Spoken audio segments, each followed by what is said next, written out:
todo mundo busca tratar o animal da melhor forma possível, mas muitas vezes os processos não são tão simples, né? E aí entra um pouco do trabalho, do técnico, em buscar melhorar esses processos.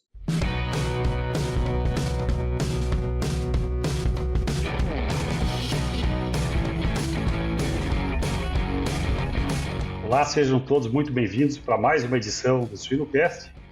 Meu nome é Guilherme Brandes, sou host do programa. Hoje temos um convidado bastante especial, José Rodolfo Sioca. José Rodolfo é zootecnista formado pela Unesp, diretor executivo da Produtor do Bem Certificações e advisor da FIS Consulting. José Rodolfo, seja muito bem-vindo para o nosso programa. A gente sempre chama a atenção. Esse é um programa leve, um programa democrático e aberto, e para desenvolver e botar dúvidas e questionamentos aí, e também informação nos nossos ouvintes, que são produtores, futuros produtores, toda a academia, pessoal que está começando os seus estudos, os próprios professores, futuros acadêmicos, e os nossos consumidores. E sobre o tema que a gente vai falar aqui, importantíssimo, os nossos não consumidores, tudo aquilo que a gente pode falar dessa cadeia fantástica aí, que a gente tem muita coisa boa para falar. Então, o nosso tema hoje é o bem-estar animal, com o José Rodolfo Sioca. José, fiz uma apresentação que eu chamo sempre de uma apresentação fria, que é uma leitura de currículo, e a gente começa perguntando quem que é o José Rodolfo Sioca, por ele próprio. Da onde que surgiu, da onde veio essa vontade de trabalhar no nosso ramo, né? E esse segmento aí do bem-estar animal, dessa produção voltada a esse ramo da nossa produção. Seja muito bem-vindo. Muito obrigado. É um grande prazer estar aqui com você. Bom, esse tem um carinho muito grande pelo programa, inclusive acompanho muito. E falar aqui, acho que é uma honra, realmente, sobre quem sou eu, né? Então, quem é o José Rodolfo? Eu sou zootecnista, me formei em Jaboticabal, na Unesp em Jaboticabal, isso já há um tempo. Desde 2003 venho atuando na área de bem-estar animal, com um enfoque aí, inicialmente na parte de manejo pré-abate e abate, então aliando a questão de bem-estar com a qualidade da carne. Foi aí que acabei me dedicando uma boa parte da minha trajetória nesse sentido. Acabei me dedicando um tempo junto à Embrapa Suínos e Aves, trabalhando com bem-estar em suínos. Depois acabei indo para o Canadá, no Agriculture Agri-Food Canadá, trabalhar também com bem-estar de suínos lá, acompanhando e juntamente com outros projetos lá sobre bem-estar animal, manejo, pré-abate, tudo isso, quanto isso interfere na qualidade do produto.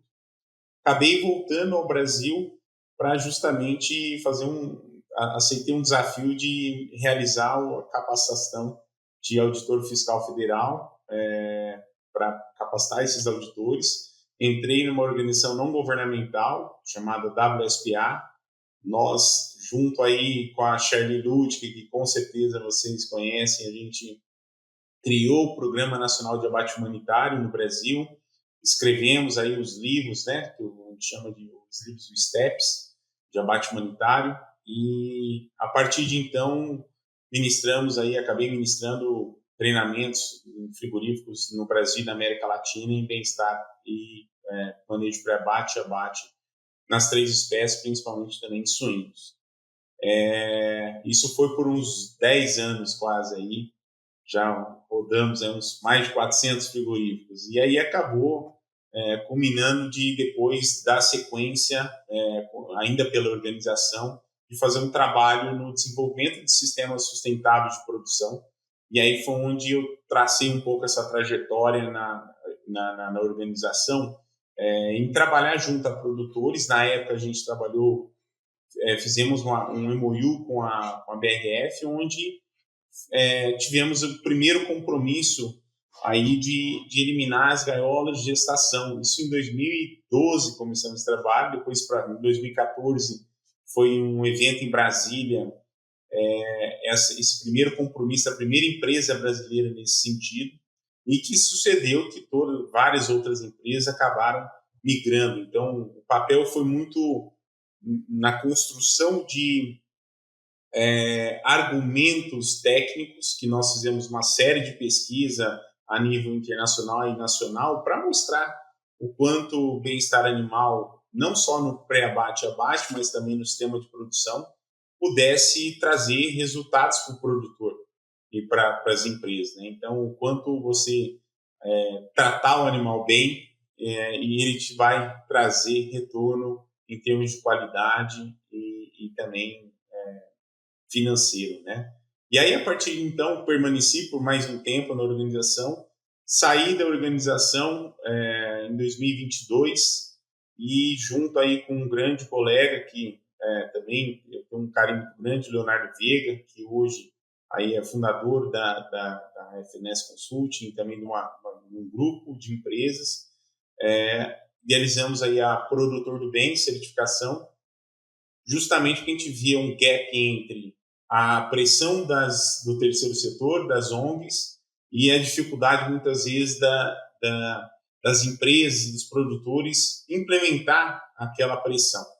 E, inclusive, como a gente poderia construir esse diálogo, desenvolver o produtor, e aí nada mais justo do que você certificar e reconhecer isso, trazendo um selo, uma credibilidade. Então,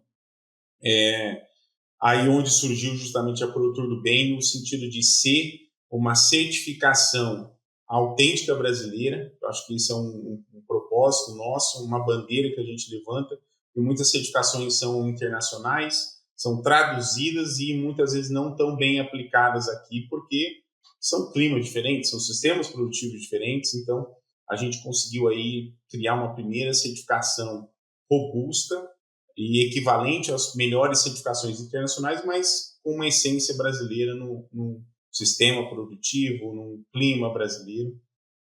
E aí, claro, por conta aí de todo esse expertise, essa transição, esse trânsito que eu acabei tendo aí junto ao terceiro setor, junto às empresas. E também, não posso deixar de dizer, uma experiência muito boa no Ministério da Agricultura. Acabei sendo aí membro do comitê do grupo técnico, né, das discussões das normas de bem-estar, que foram elas a parte de transporte, a própria atualização da normativa de abate humanitário e da criação da 113, a tão falada normativa 113, que trata justamente de bem-estar de suínos. Então, isso é um pouquinho aí dessa trajetória minha, Guilherme. Um prazer.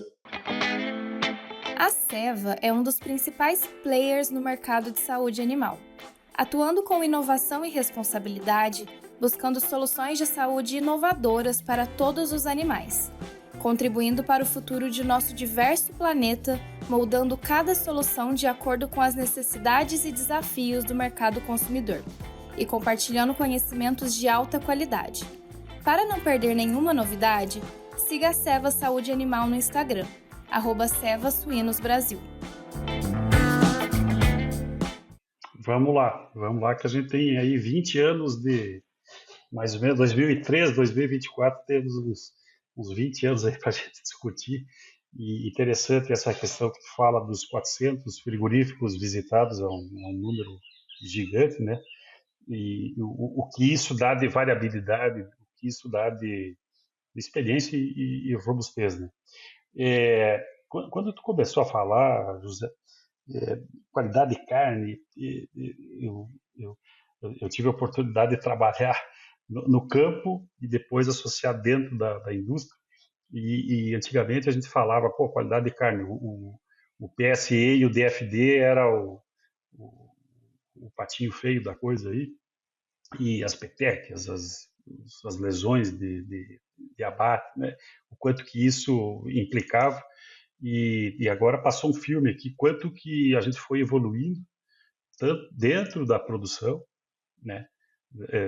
Em toda a cadeia, né? Desde a produção do leitão até a terminação, o transporte, um trabalho gigante que foi feito no transporte, e depois, efetivamente, o manejo pré-abate, né? E para quem nos escuta aqui, e alguém que ligou aí alguma mídia e está escutando, o que é o manejo pré-abate, né? O que isso interfere na qualidade do produto, né? A gente cuida tão bem o animal, eu sempre falo, o pessoal que está agora, uma sexta-feira nos escutando aqui, quem está inseminando uma fêmea suína agora, daqui a 290 dias vai ter um animal entrando na indústria e, infelizmente, às vezes ele pode entrar na indústria e não virar produto, né, José? Para quem nos escuta aqui em uma frase, o que seria o manejo pré-abate e essa garantia da qualidade da carne? Não vou te dar mais de um minuto aqui porque a resposta é Não, complexa. não, eu sei, mas são práticas e processos que visam garantir o bem-estar, um bom manejo desses animais, e isso reflete diretamente e indiretamente, como você trouxe as questões de defeitos, né, na qualidade da carne. E todo mundo, eu tenho certeza, eu vejo isso, todos os produtores, todo mundo busca tratar o animal da melhor forma possível, mas muitas vezes os processos não são tão simples, né? E aí entra um pouco do trabalho, do técnico, em buscar melhorar esses processos. Um animal, e às vezes muito por falta de conhecimento, e a gente vê muito isso. Então, desde um equipamento adequado, e aí em sensibilização, quando a gente pega frigoríficos com inspeção municipal, estadual, são muito mais complexos, desafiadores nesse sentido, como garantir que isso de fato ocorra a inconsciência imediata e isso não vai refletir numa qualidade inferior, né? Então, são várias questões de processo mesmo, e como etapa é longa, né? Então, desde o jejum até o momento que esse animal está sendo sangrado, os erros eles são cumulativos. E aí que está o problema. Então, se eu errei no começo, vou errando ao longo desse processo, não de forma intencional, muitas vezes de forma intencional, mas sim acaba afetando não só o bem-estar, mas a qualidade, com certeza. Certo. Legal. E essa tua frase que tu fala de uma certificação brasileira, a gente acompanhou muitas certificações internacionais e no passado vinham certificadoras europeias ou de outras partes do mundo e muitas vezes eles se espantavam positivamente com a produção brasileira, né? Isso, assim, nos orgulhava porque, estamos no caminho certo mesmo, né? Eram as auditorias. E essa chancela brasileira, ela é importantíssima. Como que está essa questão, José? Eu falo assim, a agroindústria, ela, quando tu falou 400 frigoríficos, que eu fiquei pensando, ainda estou com esse tamanho aqui na cabeça. Mas quando tu fala em agroindústria, as agroindústrias normalmente têm uma estrutura bem corporativa, vamos dizer assim, que as decisões são tomadas no escalão e espalhadas, vamos dizer assim, dentro da operação. Como que fica o mercado, as indústrias, um mercado independente, por exemplo, um produtor que tem a sua granja e o seu abate, ou essa questão mais espalhada aí dessas indústrias, ou que tu comentou aí, a questão da inspeção municipal ou inspeção estadual, né? Eu acho que em ambos os casos é possível fazer um bom trabalho em termos de certificação. Claro que quando você tem uma agroindústria, um sistema de integração, você tem uma complexidade um pouco maior, porque você tem vários produtores. Mas o que a gente vê, a Produtor do Bem ela enxerga muito que isso precisava de uma certificação que entendesse o mercado brasileiro e latino-americano, extrapolando um pouco mais do que só o brasileiro. Eu tive a oportunidade aí, quando estava no terceiro setor, de visitar granjas e frigoríficos em vários outros países, então, desde Tailândia, Inglaterra, Europa, então, o quanto o Canadá, o quanto o Brasil é bom e o quanto a gente tem dificuldade de vender isso daí. E aí eu acho que a certificação ela não pode ficar também fora desse cenário. Então, por que a gente precisa ter uma certificação fora, internacional, sendo que a gente pode criar uma certificação robusta e equivalente às certificações internacionais, trazendo, e é o que eu vejo da vantagem, um melhor monitoramento nas granjas e nos seus processos, e, consequentemente, isso traz um retorno de qualidade de carne, um retorno também de financeiro, quando você monitora, quando você registra. Então, tudo isso acaba trazendo resultados positivos para o produtor e para a agroindústria. E, ao mesmo tempo, o que eu vejo muito, que nós fizemos uma pesquisa, como comunicar isso à comunidade, à população, porque nós somos técnicos, e esse é um desafio que a gente tem, né, de comunicar. Então, a Produtor do Bem, ela trouxe um pouco, pegou esse desafio e buscou trabalhar na elaboração de protocolos junto com produtores, junto com ONGs, junto com redes varejistas, junto com consumidores, com institutos de defesa do consumidor.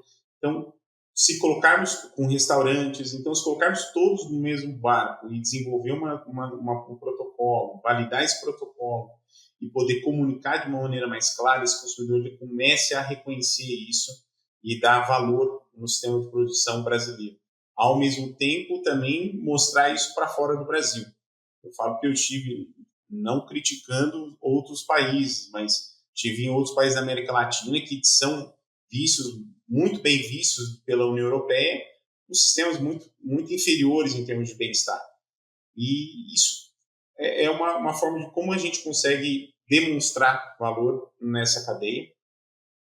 E aí, quando fizemos esse protocolo, nós conversamos muito, dialogamos muito com as ONGs, no sentido de, bom, o Brasil fez um grande trabalho em termos de norma, o Ministério publicou uma norma, a gente está trabalhando muito forte as empresas em relação a mudando o sistema de produção para um sistema de produção livre de gaiola, por exemplo, buscando enriquecimento ambiental, mas será que a gente tem que ser perfeito para poder certificar?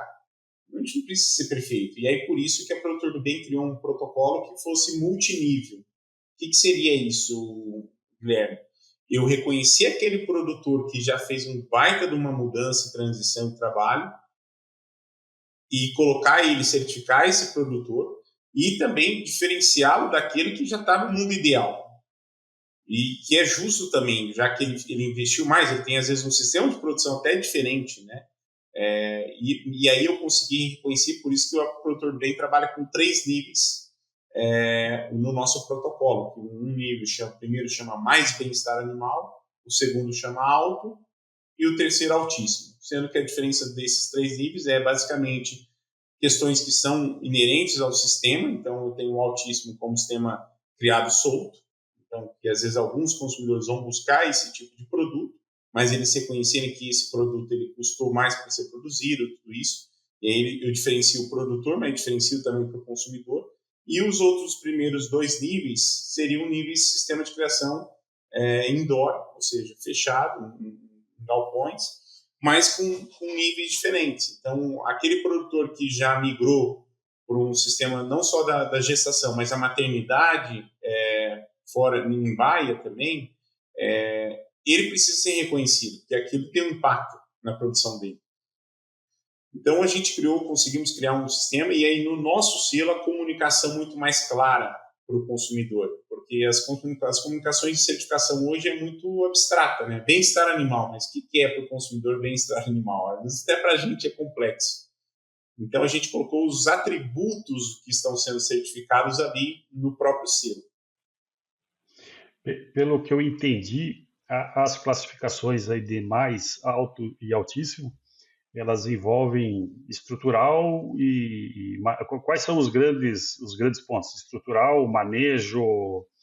A gente fala em espaço, quantidade de tipos de enriquecimento ambiental que é fornecido, aí entra do mais bem-estar para o alto bem-estar, por exemplo. O alto ele já envolve não só a gestação, mas a maternidade também fora de gaiola. A certificação desde o seu primeiro nível, ela não trabalha com o sistema, então assim, é um sistema cobre-solta, que seria a inseminação, e aí já ir para o sistema fora de gaiola. E a gente tem visto que hoje muitas empresas já têm migrado para esse sistema. A gente tem estudos mostrando que eles são até mais vantajosos, muitas vezes, bem manejados, né? Então, a proposta da certificação, e aí a Produtor do Bem ela entra um pouco nisso, dar o apoio para que esse produtor consiga atender as normas, a gente poder prospectar isso em termos de mercado, seja local ou internacional, uma vez que a auditoria é independente. Então, não é a Produtor do Bem que realiza a auditoria. Então, isso traz um pouco essa facilidade para que a gente consiga apoiar esse produtor nessa jornada de melhoria contínua. Certo. E essa valorização, já tem granjas certificadas, por exemplo, no estágio máximo, e isso já tem um valor, vamos dizer assim, financeiro hoje reconhecido, José? A Produtor do Bem, ela está nascendo, né? Então isso é muito importante. A gente dedicou o primeiro ano muito na elaboração de protocolos, então nosso protocolo de suínos, inclusive, acabou de ficar pronto, e agora entrou um pouco justamente esse trabalho mais de conversar com as empresas. Uma empresa já está em meio de ser certificada, não posso falar ainda, justamente porque ainda não foi feita ainda a auditoria.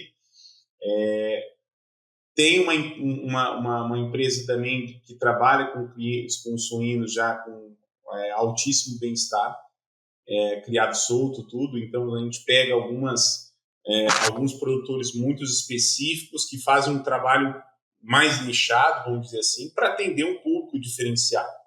E ele precisa ter esse reconhecimento, né? Então, isso traz um diferencial.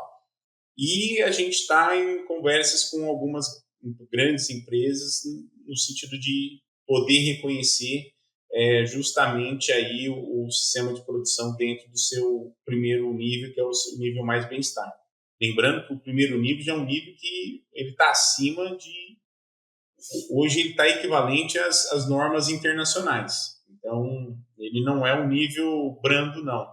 É um nível que realmente é bastante robusto. Sim. Tu comentou dessa qualidade que o Brasil tem, e muitas vezes ela não é auto-reconhecida, vamos dizer assim, a qualidade, né? A gente trabalha bem e às vezes não considera que isso esteja num bom caminho, né? Na tua opinião aí, da última década, né? Qual foi a grande evolução da suinocultura brasileira em relação ao tema? Não necessariamente a questão específica aí de abate, da qualidade ou da monitoria de abate, mas tudo que foi feito, assim, quais os grandes pontos aí que tu chamaria a atenção? Eu acho que o Brasil é o maior case de sucesso em termos de castração. Hoje, não sei, desconheço país que seja tão bom nesse sentido. O Brasil trabalha com... Hoje, a imunocastração é muito forte no Brasil. Isso já traz um diferencial muito grande comparado com outros países que ainda realiza castração cirúrgica, sem anestesia, analgesia. Eu acho que a gente tem evoluído muito em outras práticas, como, por exemplo, a descontinuação da moça e passar para métodos menos invasivos. Isso também tem sido uma prática muito bem adotada por produtores aqui. Não tem, claro, acho que o Brasil, diferente de outros países, houve uma transição da gestação de gaiola para a gestação em grupo de uma maneira diferente de outros lugares, de uma maneira mais proativa das empresas, não algo que foi imposta por uma norma, como nos Estados Unidos ou como na própria Europa. Então, a gente teve um avanço muito rápido, eu diria, porque a gente está falando em menos de 10 anos, tem empresas que já estão com 86% das matrizes, e grandes empresas já em sistemas, já sistemas aí, de gestação coletiva, né? Então, acho que isso traz um diferencial. Claro que tem desafios ainda, isso é normal, e eu acho que a questão é entender bem o sistema e aí ser implantado para que seja sustentável. E eu acho que a suinocultura é muito madura no Brasil. Grandes players têm uma visão muito positiva, então acho que, claro, ainda tem seus desafios, que eu diria, a parte de abate pode ser um desafio, um pouco em relação a pequenos produtores, mais porque os grandes produtores não vejo isso como algo tão desafiador. E a maternidade talvez seja um ponto aí que ainda a gente precisa pesquisar mais e testar. E eu lembro muito bem disso, Guilherme, quando nós fizemos esse primeiro compromisso aí, quando estava na organização com a empresa, existia assim, um preconceito muito grande. Não, tá louco, vamos tirar as gaiolas, isso vai ser um desastre. Me lembro até hoje, assim, muita crítica. E a gente tinha um embasamento científico, né? Então, acho que a proposta que até a Produtor Bem ela busca é trazer os estudos para dentro do Brasil, para dentro das empresas e testar. É só assim que a gente consegue ver a viabilidade econômica dessa transição, entender, conseguir melhorar. Então, acho que isso foi o que trouxe esse sucesso nessa transição na gestação, isso, durante a gestação.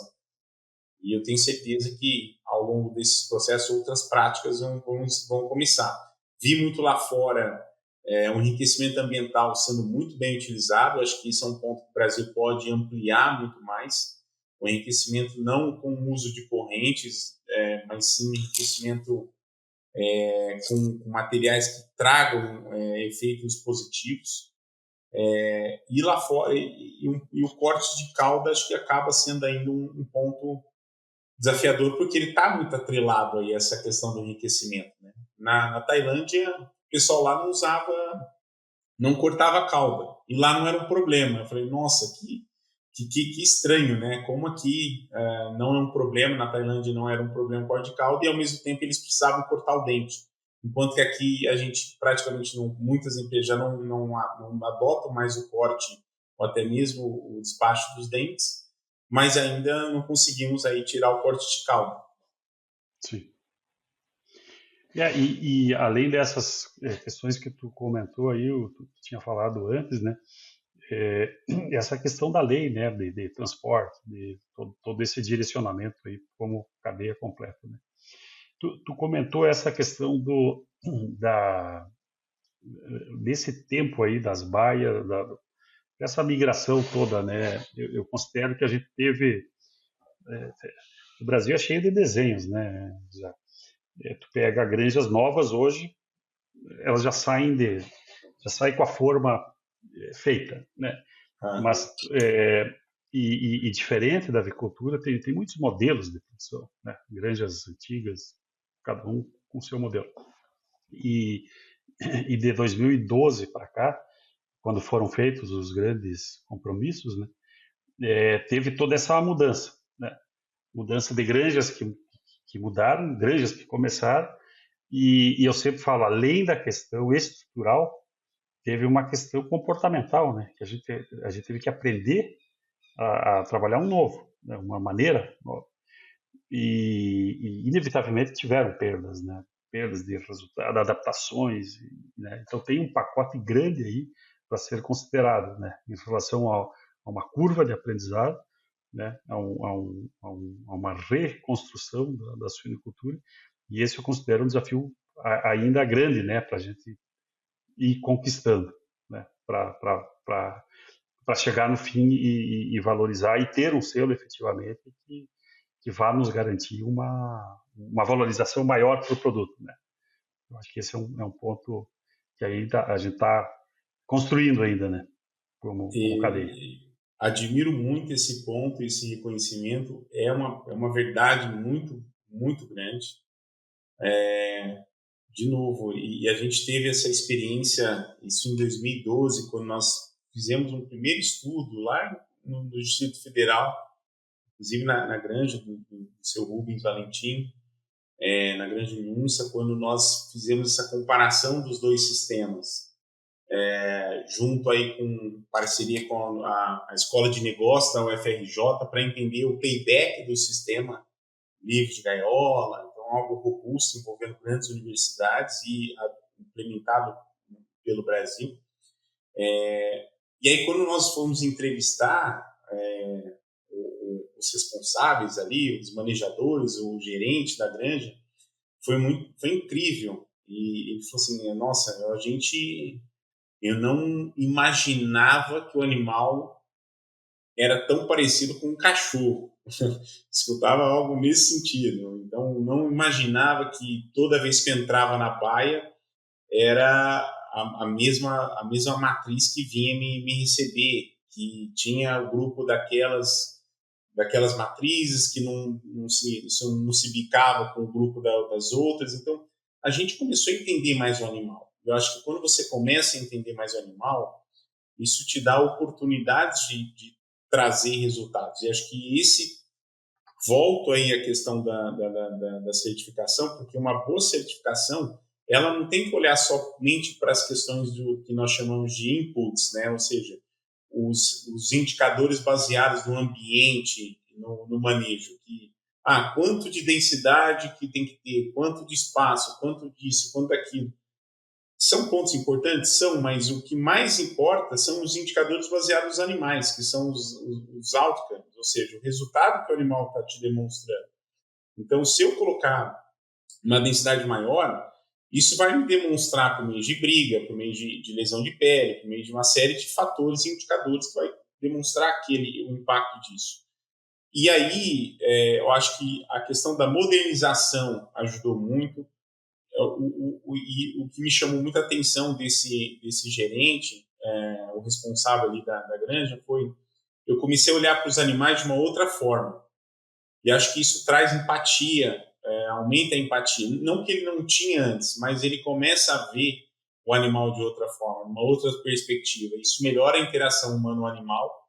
Consequentemente, ele tem mais prazer de trabalhar com aquilo. Então, acho que eu vejo isso como algo muito positivo. Isso está dentro do conceito lá de um bem-estar, uma saúde, tudo, né? Então, isso envolve até uma redução também, ajuda a gente a reduzir o uso de antimicrobianos de uma maneira preventiva. Então, tudo está interligado, Guilherme, e eu acho que esse é um ponto que o Brasil começou a trazer, dar passos mais largos nesse sentido. Claro que ainda existem os desafios, mas acho que a gente vai chegar lá com certeza. Eu tenho duas perguntas aqui, as mais difíceis da prova, talvez. O programa ao vivo assim é bom, a batida assim é legal, né? Vamos responder junto. Qual que é a tua definição, José, para a produção de uma proteína suína sustentável? Eu acho que envolve não só práticas. Quando a gente fala sustentabilidade, a gente tem que olhar para tudo, não só o animal, o bem-estar dos animais, mas a gente tem que olhar para o bem-estar das pessoas. Se aquilo não é rentável, ele deixa de ser sustentável, ele se torna um karma para o produtor. E aí, consequentemente, isso vai refletir no próprio bem-estar do animal. Então, eu acho que o Brasil é um país que tem um potencial gigante, porque a gente consegue, principalmente onde estão aí os grandes centros de produção de suinocultura, demonstrar a sustentabilidade por meio do bem-estar dos animais, por meio do respeito ao ambiente, que hoje a gente tem trabalhado muito bem isso daí, com os órgãos oficiais. A gente vê muito o quanto o Brasil ele é um líder em várias questões que envolvem uma renovação, utilização de recursos.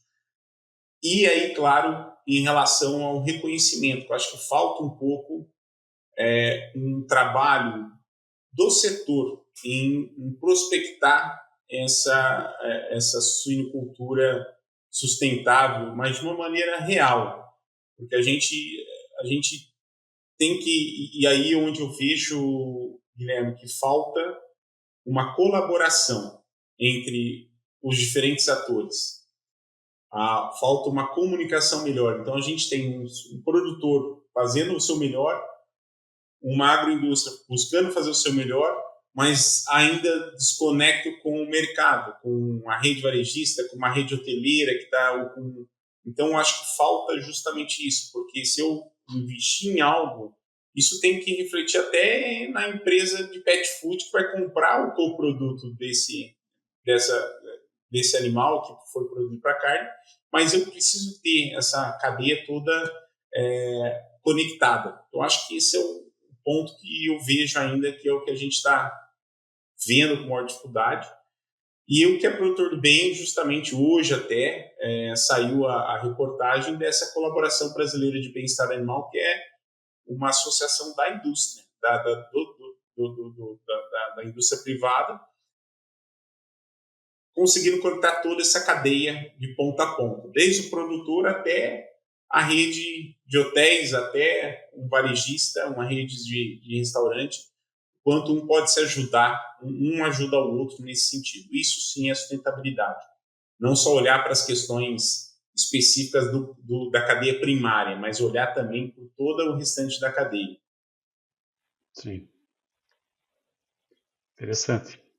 Estou pensando aqui em como participar, né? Como que eu estava falando, eu pensei assim, as cadeias participam das ações das cadeias, né? Congresso de veterinária, de suinocultura é só veterinário. Congresso de hotelaria, pô, será que a gente não tem que ir lá dar né, uma entrada? Congresso de medicina, né? Congresso de... Mas eu acho que ficam algumas ideias aqui no ar para a gente tem que sair junto. da nossa bolha, a gente tem que sair da nossa bolha. Acho que isso é entrar no esporte, é mostrar um pouco que isso transcende a cadeia primária. Né? Sim. E uma outra, estamos chegando para o fim aqui, José, uma outra pergunta aqui mais por curiosidade. Como que tu vê a inteligência artificial associada aí a essa questão do bem-estar, né? Uma inteligência mais pé no chão aí, que tu comentou aí da Europa, tu comentou de lá da Tailândia, né? Que, claro, a Europa tem toda a questão ambiental de granjas fechadas, né? O Brasil hoje já tem uma participação maior em granjas climatizadas, mas tem muita granja aberta. Né? Como que está essa questão em relação ao próprio bem-estar? Esse é um caminho sem volta, Guilherme. Eu tive a oportunidade de participar de alguns trabalhos envolvendo aí a inteligência artificial. Acho que a gente pode utilizar de uma maneira muito positiva. Acompanhei na avicultura um sistema que chama até Optical Flow. Você consegue detectar e predizer doença no lote com 2 semanas de antecedência, com base no comportamento dos animais. Hoje tem, inclusive, plataformas e aí algumas iniciativas. Acho que existe uma no Brasil que, acho que, se não me engano, é a 3D Pig, que busca reconhecer o comportamento desses animais, fazer pesagem, verificar a questão de estresse térmico desse animal, quanto isso pode predizer em termos de resultados produtivos, econômicos, e ao mesmo tempo você, quando tem uma análise que a gente não consegue olho nu, infelizmente, por base em qualquer mudança de comportamento, predizer o uso de doenças, o surgimento de doenças, e poder tomar uma ação com antecedência. Isso reduz o uso de antimicrobiano. Então, isso é o futuro. É como trabalhar, como você disse, é usar isso de uma maneira responsável, mas com certeza isso vai trazer um resultado a gente vai dar um salto muito grande nesse sentido. A USP mesmo tem feito um trabalho nesse sentido. Eu acho que esse é um diferencial que o Brasil pode aproveitar. Eu falo que eu estive em alguns congressos e o pessoal de bem-estar animal, e o pessoal a grande parte dos trabalhos já envolvendo a inteligência artificial nesse sentido, machine learning, tudo isso. Polinutri. Há 35 anos desenvolvendo soluções e produtos voltados para a nutrição e saúde animal. Pautados pela inovação e pela busca incessante de resultados zootécnicos que impulsionam a rentabilidade de nossos clientes. Polinutri. Juntos, vamos mais longe. Muito bem. Estamos nos encaminhando aqui para o finalmente. Uma pergunta mais pessoal agora para o José Roberto. Qual que é a tua busca do bem-estar pessoal? O que tu usa para o teu bem-estar? Qual que é o teu momento de ócio aí? Tem alguma sugestão para nos dar, para quem nos escuta aqui, para quem está estressado, para quem está na cadeia aí, atarefado? O que tu tem usado aí para dar uma aliviada e ser produtivo ao mesmo tempo? Eu tento atrelar duas coisas que eu gosto muito, que é a gente que fica nessa loucura de cidade, de grandes centros, é difícil. Muitas vezes escritório e tudo. Sair para pedalar no campo, isso para mim é o auge do meu bem-estar. E aí o conectar com o campo, isso é tão bom. A gente precisa se conectar mais com o campo. E aí, quando você une essas duas coisas, eu falo que eu acabo pedalando aí mais de 200 quilômetros aí por semana, tudo na terra. E isso gera uma conexão que não tem, para mim, não tem igual. Você desconecta mesmo.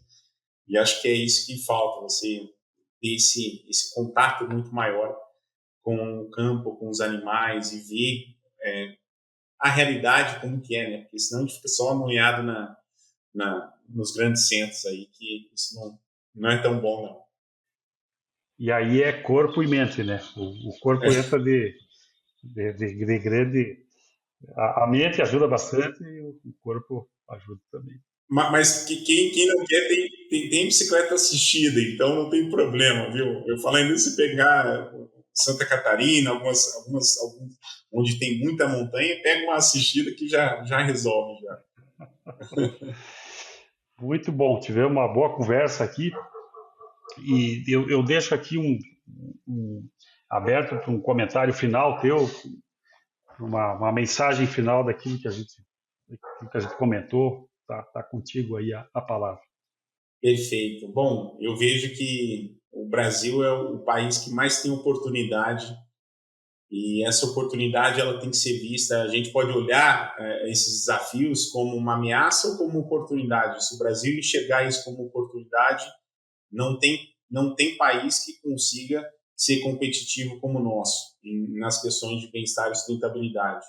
É muito mais aproveitarmos isso e vermos como oportunidade e trabalhar de uma maneira colaborativa. Mesmo que pré-competitiva, se o setor buscar uma colaboração e olhando para todas as pontas da cadeia, não tem sucesso maior que esse para a gente conseguir, de fato, almejar esse sistema produtivo sustentável, a suinicultura sustentável que a gente tanto almeja e que nós já estamos nesse caminho já há um bom tempo. Essa é a minha mensagem, Guilherme. Legal. Obrigado, José Roberto Sioca. Uma conversa boa aí a respeito do bem-estar e de uma venda positiva da nossa cadeia produtiva. Te agradeço aí e a gente se vê pelo nosso mundo aí da suinicultura. Grande abraço. Maravilha. Um abraço forte.